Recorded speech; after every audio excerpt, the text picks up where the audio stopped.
இலக்கை நோக்கி டுவர்ட் த கோல். இந்த நிகழ்ச்சிக்கு உங்களை அன்புடன் வரவேற்கிறோம். Praise the Lord. ஆண்டவராகிய இயேசுவின் நாமத்தில் உங்கள் யாவருக்கும் இந்த காலை நேரத்தில் வாழ்த்துக்கள். 119 சங்கீதம் 92 வசனம்.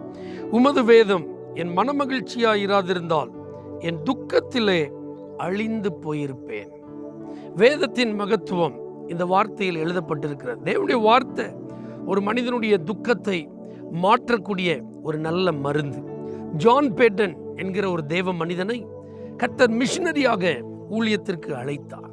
தெளிவான கர்த்தருடைய வார்த்தையை பெற்றுக்கொண்டு அவர் நர மாமிச பட்சினிகள் வாழும் ஒரு தீவில் சென்று ஊழியத்திற்காக கடந்து போனார்.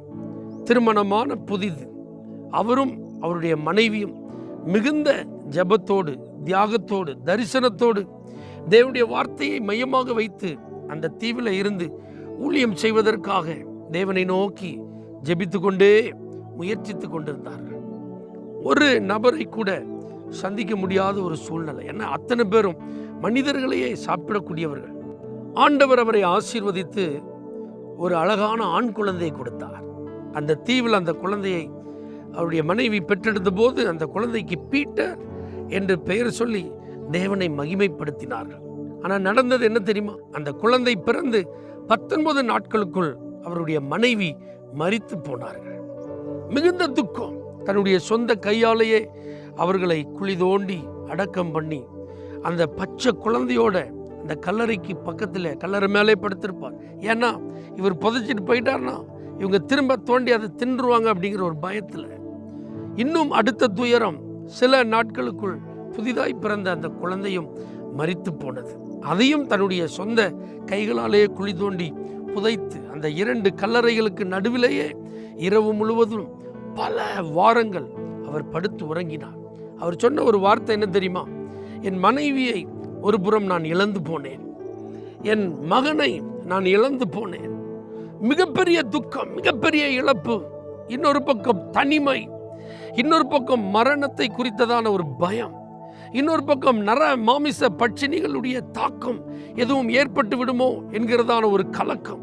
இவைகளுக்கு மத்தியில் மன அழுத்தம் ஏற்பட்டு பைத்தியமே பிடித்திருக்க வேண்டும். அந்த தனிமையிலே நிச்சயமாக நான் மனம் மடிவடைந்திருக்க வேண்டும். ஆனால் அதற்கு மத்தியில் நான் சோர்ந்து போகாமல், மன உளைச்சலுக்குள்ளாகாமல், என்னுடைய மனம் மகிழ்ச்சியோடு இருப்பதற்கு ஒரே காரணம் கர்த்தருடைய வேதம்.